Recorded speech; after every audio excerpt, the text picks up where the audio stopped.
लोग जो अनुकंपा आधारित नौकरियां हैं, जो लोग गुजर गए शिक्षक शिक्षिका रहते हैं, उनके परिवार के करीब 6,421 सदस्यों को अगले 2 महीने के अंदर हम लोग नौकरी दे देंगे। जहां तक अस्पताल में लापरवाही का प्रश्न है, सरकार ने उस पर इंक्वायरी भी कराई है। इंक्वायरी पूरे होने के साथ साथ वहाँ पर जो पदाधिकारी हैं, वहाँ पोस्टेड हैं, उनको भी निलंबित किया गया है लापरवाही।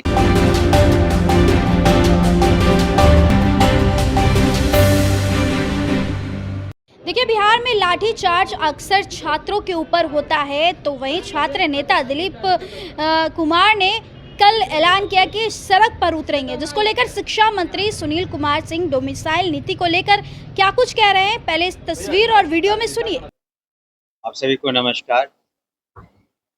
इस घटना की जितनी भर्त्सना की जाए, जिसने इस घटना को अंजाम दिया है, उसकी निश्चित रूप से पुलिस उस पर कार्रवाई करेगी, तहकीकात करेगी। और जिसने इस जघन्य अपराध को अंजाम दिया है, निश्चित रूप से पुलिस उन पर निश्चित शीघ्र से शीघ्र कार्रवाई करेगी, गिरफ्तारी होगी और ट्रायल होगा।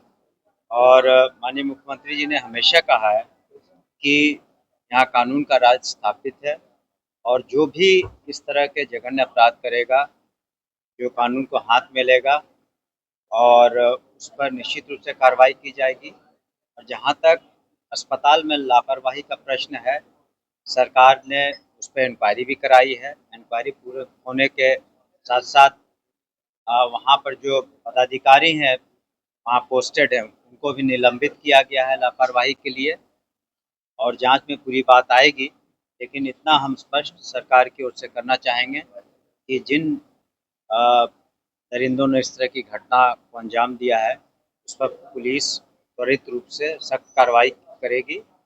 और हम अपनी संवेदना व्यक्त करते हैं उस पीड़ित परिवार की ओर, और जो भी सहायता सरकार से बन पड़ेगा, आर्थिक से लेकर सभी तरह, वो उस पीड़ित परिवार को सरकार निश्चित रूप से देगी।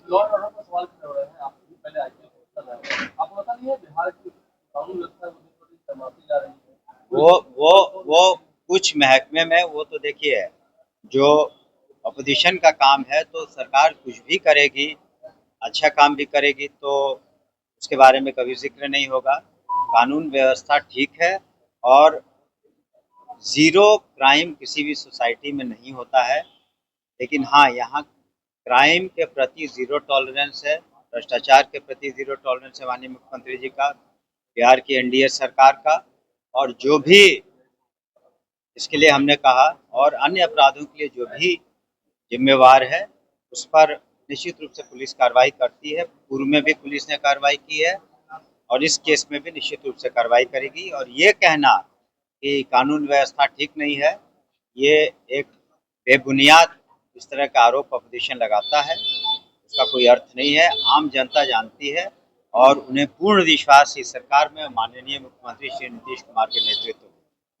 सप्लीमेंट्री रिजल्ट को लेकर के आपने आश्वासन दिया था? नहीं, वो हमने कहा था, और जो भी उसमें हमने पूर्व में भी कहा है, जो ये परीक्षाएं हैं टीआरई 3 और अन्य परीक्षाएं, हम लोगों ने संबंधित कमीशन को, संबंधित बिहार स्टेट एजुकेशन बोर्ड को भी, जहाँ तक सक्षमता वाली परीक्षा है, सबको ससमय पूरा करने के लिए सरकार का निर्देश है और वो लोग करेंगे। चुनाव से पहले आपके विभाग के जी नहीं, जो उम्मीद है पूरी, हम लोगों ने भी कहा है कमीशन को भी, और हमने कहा सक्षमता वाली जो विशेष परीक्षाएं हैं, उसके लिए बिहार स्टेट एजुकेशन बोर्ड को भी हम लोगों ने कहा है। पूरी उम्मीद है कि इस तरह की कार्रवाई पूरी हो जाएगी। देखिए, सप्लीमेंट्री के बारे में वो कमीशन को निर्णय लेना है। और आपको मैंने बताया कि ये भी तो है कि सिर्फ बात इसकी नहीं है। हम लोग जो अनुकंपा आधारित नौकरियां हैं, जो लोग गुजर गए शिक्षक शिक्षिका रहते हैं, उनके परिवार के करीब 6,421 सदस्यों को अगले 2 महीने के अंदर हम लोग नौकरी दे देंगे। और हम लोगों ने अधियाचना भी भेजी है, जो स्पेशल टीचर्स की, जो हमारे दिव्यांग बच्चे बच्चियां हैं, उनको भी पढ़ाने के लिए आवश्यकता है। तो हम लोगों ने अधियाचना बीपीएससी को भेज दी है और बीपीएससी से जो बातें हुई हैं शीघ्र ही उसमें भी एडवर्टीजमेंट निकलेगा। टीआरई फर्स्ट में सप्लीमेंट्री रिजल्ट जारी किया गया सर, लेकिन 2 में एससी एसटी विभाग का जारी किया गया और उसके बाद टीआरई हमने आपको कहा, जो एक ही बात को बार बार आप पूछ रहे हैं, मैंने यही कहा कि कमीशन के को इसमें निर्णय लेना है। छात्रों की संख्या। तो आपने पूरी वीडियो में शिक्षा मंत्री सुनील कुमार सिंह को सुना। सीधे तौर पे कहते हैं यह अच्छी बात है और कहा कि जो लोग इस डोमिसाइल नीति को लेना चाहते हैं यह अच्छी बात है। फिलहाल इस खबर में इतना ही। आप देख रहे थे रब्जी लाइव न्यूज़। बहुत बहुत शुक्रिया।